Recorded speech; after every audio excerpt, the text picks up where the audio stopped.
Good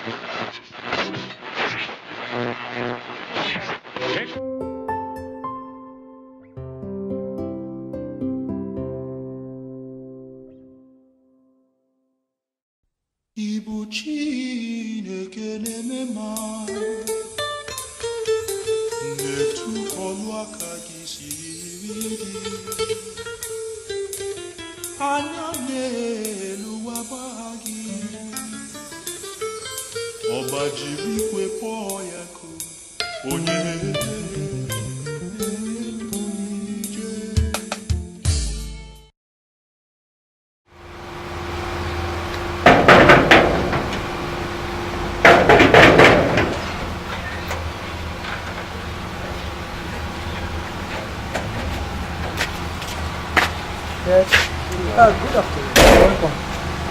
We are from the Nigerian police. Welcome.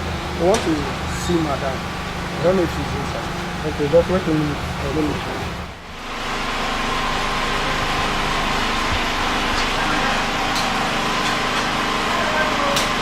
Yes! I'm coming!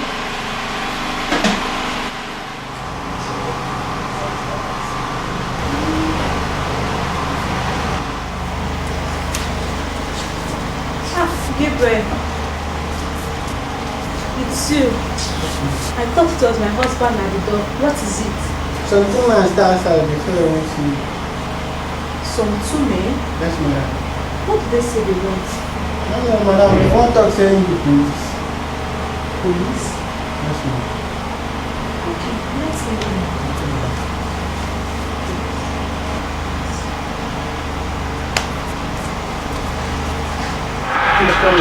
Yes, thank you. Good afternoon. Yeah, good afternoon, ma'am. Welcome.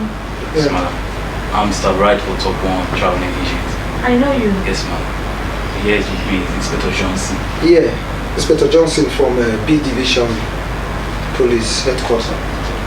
I'm about to welcome. Yes, yeah, ma'am. thank you, ma'am. But I'm at a loss what this visit is all about. I hope there's no problem. No. Anyway, come in.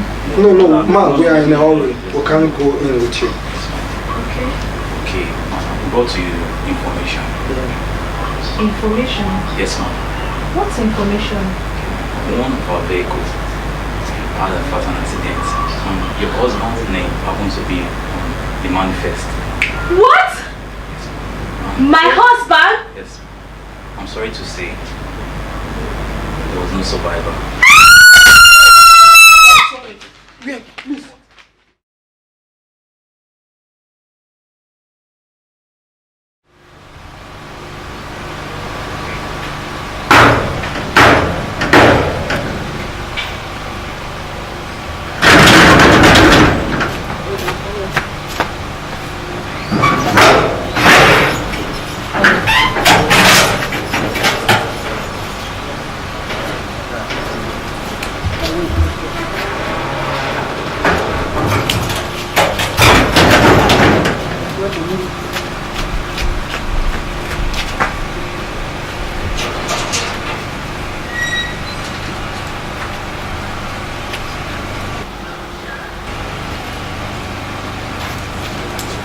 Is there any way to do this?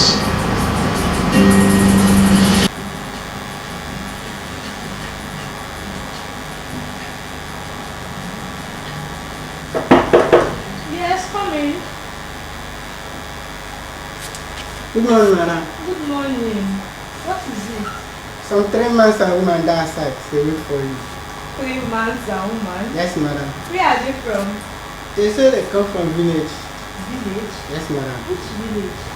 I don't know. Okay, show them in.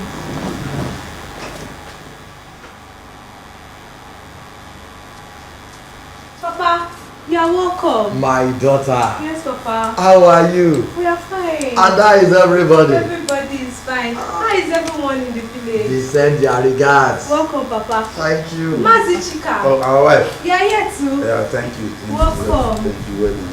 Ah, Kelechi. You are also here. Yes, get it. Ah, welcome. Mama Amaka. Hey. Ah, I can hardly recognize you. Ah, my sister, thank you. How is everybody in the village? They're all fine. They're all Welcome. fine. How are my children? children? They are fine. You know, the boys are in the boarding school now. Okay, I hope I met people with. We are fine, thank God. Please just make yourself comfortable. Let me get something to entertain you. My daughter, Yes, Papa. you know the journey is very far and we are all very thirsty. Get us water to drink. Okay, Papa. Let me get the water for you. Good.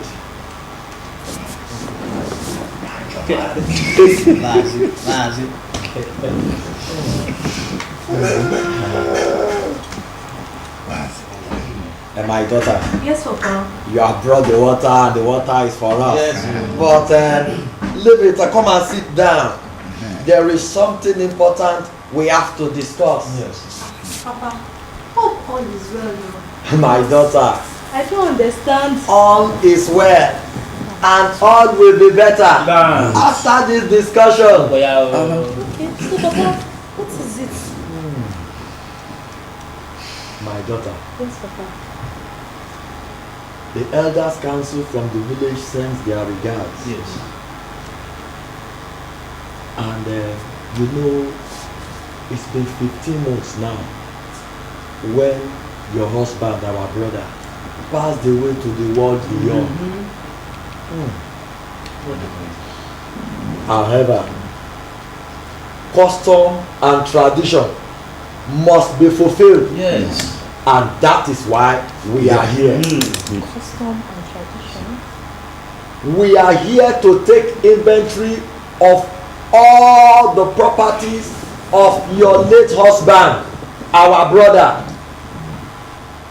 Please, my daughter, we need you to guide us on this issue, because it is only the house in the village and this house that we know about. So please, we want you to ensure that inventory of all his properties is rightly taken, so that custom and tradition must and will be fulfilled.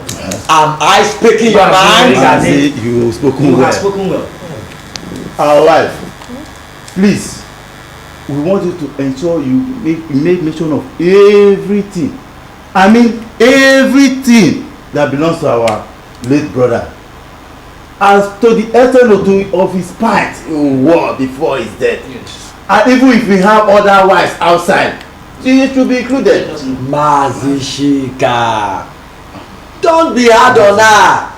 Take it easy. I've always said something. My people, I don't think I understand you clearly. Do you mean you have come to collect all my late husband's properties?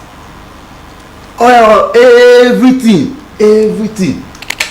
So you mean you have come to collect what I and my late husband has labored and worked for the past 17 years? You want me to hand them over to you in one day, all in the name that tradition demands it? Woman, don't dare you insult the wishes of our ancestors. Or didn't your husband tell you before he married you about our tradition? Abeg, What are you trying to tell me now? Answer me. Ask her for me. Please, my husband. Ask him. You are there. Please. Please take it easy. These things are not easy. We should allow it sink into her first. Sinking where? What is sinking where? Have you forgotten that you are in our second brother's house as a result of this tradition too? Oh. You better talk to her. Talk to her. Sit down. My people, I don't think I can continue now. In fact, I'm already feeling headache. Can we postpone this meeting? My daughter, Yes, Papa. have your seat. As you can see, we are not here for war. We are all. We are only here to fulfill customs and tradition. Papa, I don't really understand these traditions. What of our children? What of the teachings we receive in church? These archaic traditions cannot stand the test of time these days. If you take everything that their father left for them, what will I use to train the children? You lack understanding. You lack understanding. Are we are not here to come and take away their father's inheritance. Is that why we are here? No! What are you saying? If you are not talking about landed or material property, then what else? You see, Anna? You see it? She doesn't know and she doesn't want to know. You are included. You are the most important part of the tradition. I reject it in Jesus' name over my dead body. Mbano. Jesus is not the father of our tradition. And he will not interfere in this case. At all. Mother, advance people where? Papa, I agree with you. I'm ready to hand over all of the property. I mean all of it. But that I will be treated like an old piece of cloth to be inherited by a younger brother. Never. Over my dead body. Just leave me and my children alone. Mother, you hear her? Is the spirit you are referring to as Take it. It is me. Mazi, take it easy. So you are the one that is involved here. That is why you have been spitting fire since. I will speak it to you again. I reject it over my dead body. I say come back here. Come back here.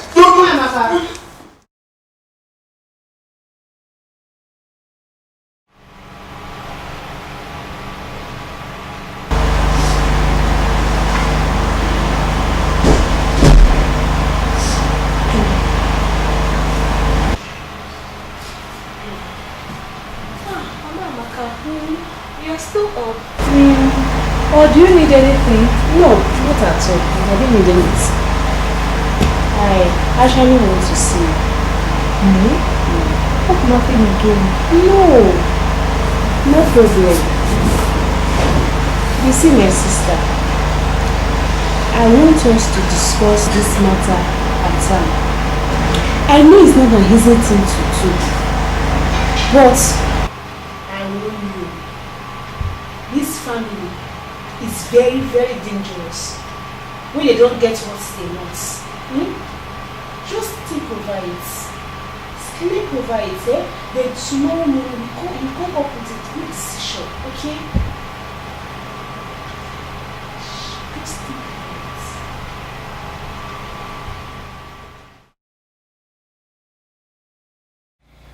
Good day, viewers, and you're welcome to today's episode of Decisions. Today we are talking about widow inheritance, and to discuss this issue with me, I have four persons.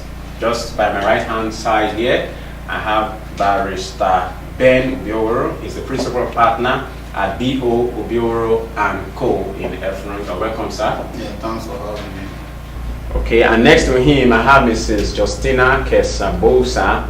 She's the founder and life coach of Joseph Place Nigeria Limited. You're welcome, ma'am. Good day, viewers. And next to her, I have Reverend E.O. Bioro, the National Presbyter Church of God Mission, Ubeji Province of Delta State. You're welcome, sir. Thank you.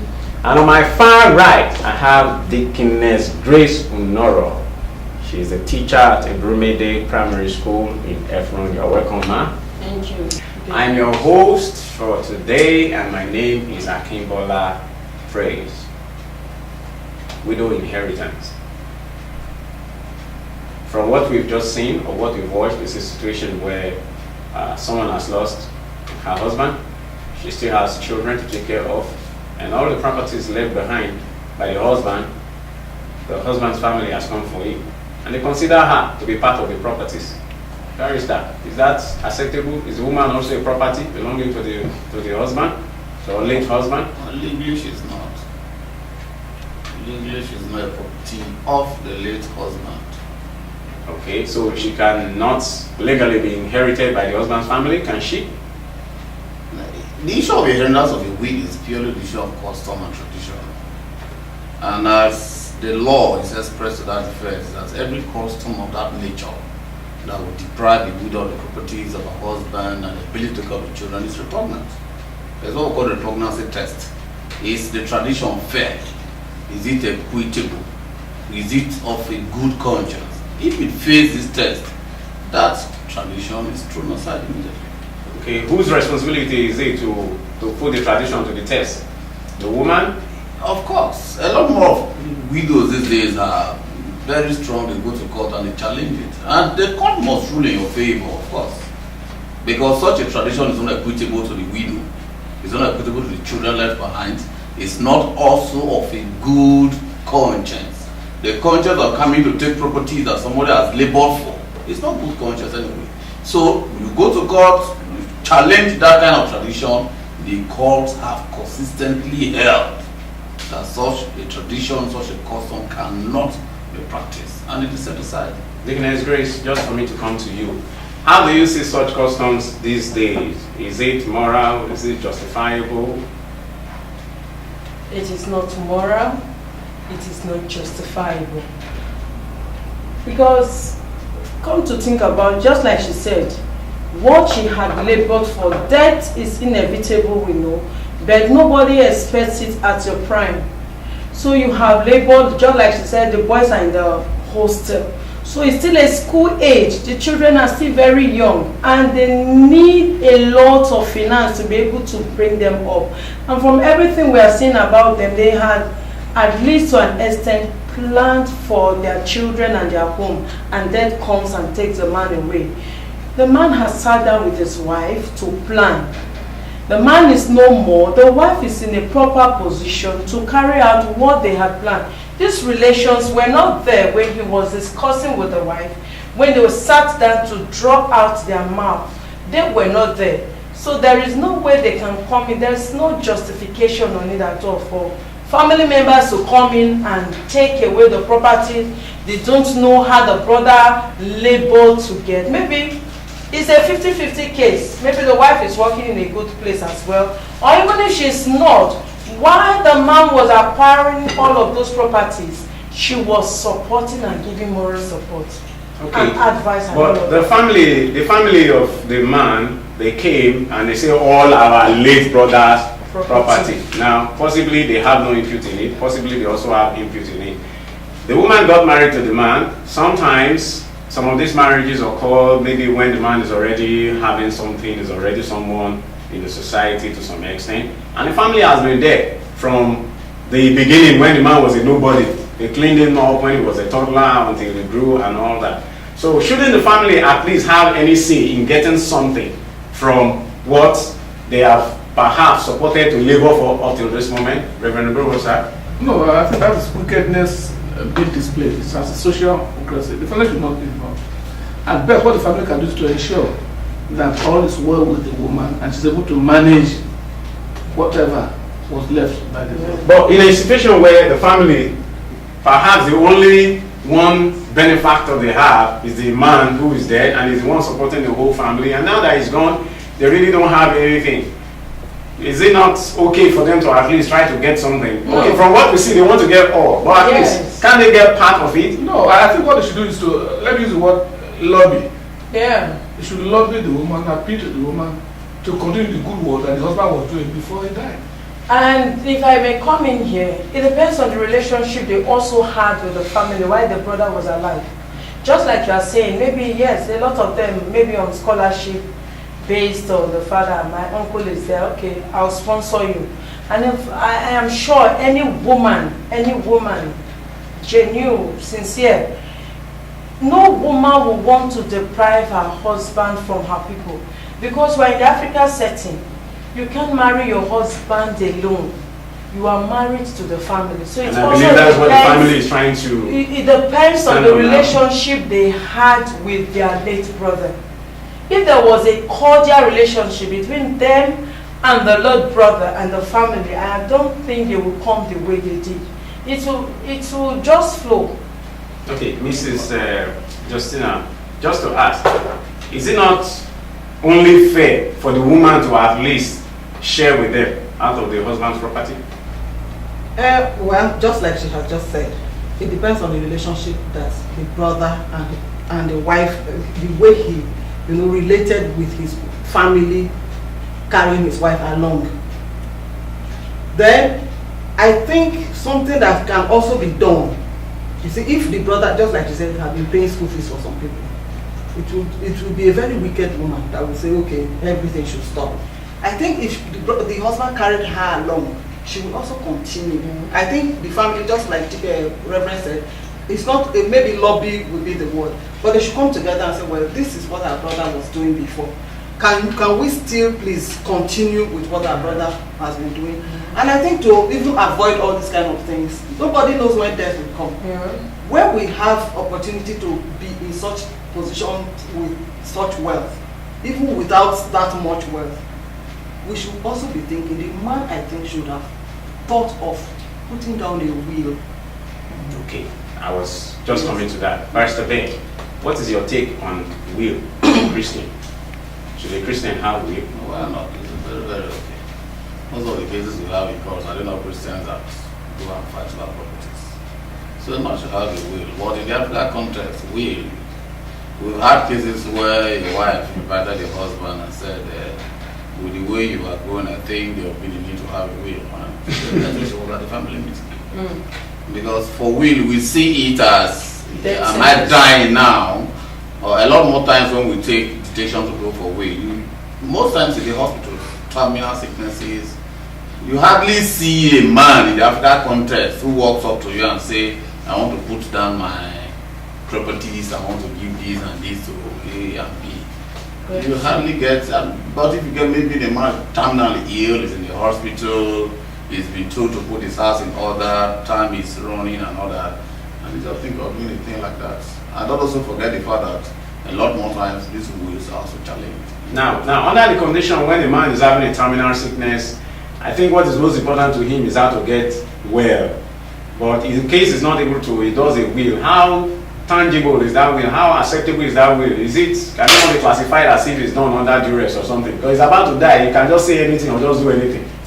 Now, for will is your property, and you have provided at the time of doing the will, at least the man is sane. The level of sanity must be assured that as at the time he gave S to this to that, he was very normal, he was sane, and he was not acting under duress. And there are also customary things that he cannot give out. If he does so, most of those things will be challenged. Okay. For instance, where he lived before he died, his personal property where he lived. Okay. In Edo State, for instance, we call that the Jobe. This is where I lived. That is customarily the property of the eldest child.